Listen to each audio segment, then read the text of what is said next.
আসসালামু আলাইকুম সবাইকে। সবাই কেমন আছেন? আশা করি আল্লাহর রহমতে সবাই খুব ভালো আছেন। তো আজকে আপনাদের সাথে আমি এই বেবি টপসটি কাটিং এবং সেলাই ভিডিওটি শেয়ার করব। তো খুবই অল্প কাপড় দিয়ে এই ড্রেসটি বানিয়ে নিতে পারবেন। মাত্র হাফ গজ কাপড় দিয়ে কিন্তু এত সুন্দর একটি ড্রেস আপনারা বানিয়ে নিতে পারবেন। তো এই ড্রেসটির সাথে আমি একটি হেডব্যান্ডও তৈরি করেছি। তো বাচ্চাদের জন্য এভাবে যদি হেডব্যান্ডগুলো ম্যাচিং করে তৈরি করে নেওয়া যায় তাহলে কিন্তু খুবই ভালো লাগে। তো এই ড্রেসটি কিভাবে তৈরি করলাম সেটি এখন আপনাদের সাথে শেয়ার করব। প্রথমে আমি এখানে 2 পাট কাপড় নিয়ে নিয়েছি। 2 পাট কাপড় নিয়ে নিয়েছি। কাপড়ের লম্বার দিকে নিয়ে নিয়েছি 18 ইঞ্চি এবং চওড়ার দিকে এখানে নিয়ে নিয়েছি 16 ইঞ্চি।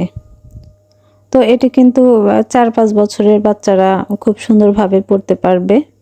মাঝখান দিয়ে আমি আরেকটি ভাঁজ দিয়ে নিচ্ছি, সমান সমান করে ভাঁজ দিয়ে নিচ্ছি, ভিতরে যেন কাপড় মুড়িয়ে না থাকে, এজন্য খুব ভালো করে ভাঁজটি করে নিতে হবে। করে নেওয়ার পর আমি এখানে কাঁধের মাপটি নিয়ে নিচ্ছি 5 ইঞ্চি। 5 ইঞ্চিতে এখানে মার্ক করে দিচ্ছি এবং আর্ম হোলের মাপটি আমি নিয়ে নিচ্ছি 5 ইঞ্চি। এবার এদিকে আরেকটি দাগ দিয়ে বক্স শেপ করে নিলাম। এবার গলার মাপটি নিয়ে নিব। গলার জন্য এখানে চওড়ার দিকে 2 ইঞ্চি এবং নিচের দিকে ডাউন দিয়ে নিচ্ছি 3 ইঞ্চি।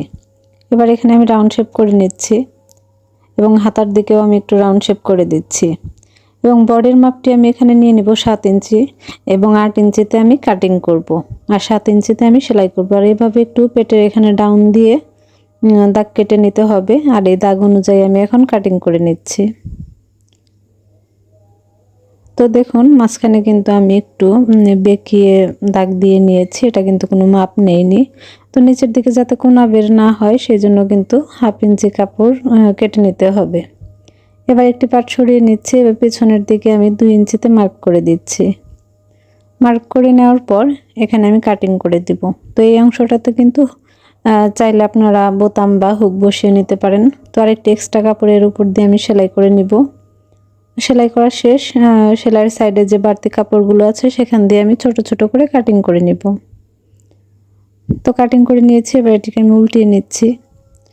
উল্টিয়ে এভাবে ভেঙে দিতে হবে। চতুর্দিকে সুন্দর করে ভেঙে দেওয়ার পর আবার আরেকটি সেলাই দিয়ে নিতে হবে।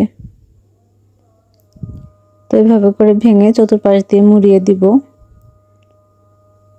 মুড়িয়ে সেলাই করে নেব। আমার সেলাই করে নেওয়া শেষ হয়ে গিয়েছে। এবার এটিকে সোজা দিক করে নিয়েছি এবং অপর পাটটি এর উপর রেখে কাঁধটি সেলাই করে নিব।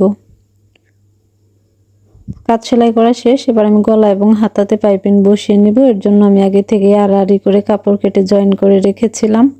আর এভাবে ঘুরিয়ে ঘুরিয়ে সেলাই করে দিব এবং হাতাতেও আমি একইভাবে সেলাই করে নিব। তো আমার সেলাই করা শেষ। এবার আমি যে বাড়তি কাপড়টুকু আছে সাইড দিয়ে সেই কাপড়গুলো ছোট ছোট করে কেটে নিচ্ছি এবং 2 হাতাতেও আমি একইভাবে এভাবে কাটিং করে নিব। কাটিং করে নেওয়ার পর 2 ভাঁজ দিয়ে মুড়িয়ে এভাবে পাইপিং তৈরি করে সেলাই করে নিব। হাতাতেও আমি একইভাবে সেলাই করে দিব। তো আমার সেলাই করে নেওয়া শেষ হয়ে গিয়েছে। এবার নিচের অংশের কাপড়টি আমি নিয়ে নিচ্ছি। এখানে 2 পার্ট কাপড়ের চওড়ার দিকে নিয়ে নিয়েছি 3 ইঞ্চি এবং লম্বার দিকে এখানে আছে 32 ইঞ্চি। তো নিচের সাইডের কাপড়ে আমি এভাবে 2 ভাঁজ দিয়ে মুড়িয়ে সেলাই করে দিব এবং উপরের দিকে কুচি দিয়ে নিব বডি পার্টের সাথে মিল রেখে। তো আমি কুচি দিয়ে নিয়েছি এবং নিচের দিকে কিন্তু আমি সেলাই করে নিয়েছি।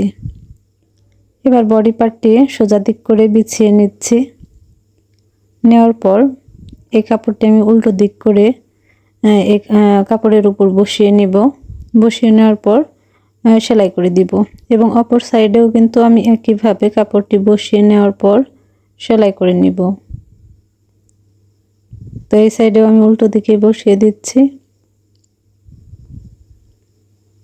এভাবে বসিয়ে নেওয়ার পর সেলাই করে দিব এবং এই দিকে সেলাইটি হয়ে যাওয়ার পর সোজা করে আরেকটি চাপ সেলাই দিয়ে দিব। তো দেখুন 2 পাশে আমার সেলাই করা শেষ এবং এখানে কিন্তু আমি একটি চাপ সেলাই দিয়ে দিয়েছি। এতে করে কুচিটি কিন্তু খুব সুন্দরভাবে বসেছে।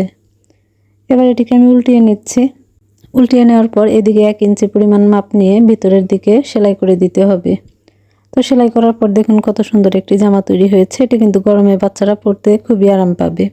তো সবাই ভালো থাকবেন, সুস্থ থাকবেন। আল্লাহ হাফেজ সবাইকে।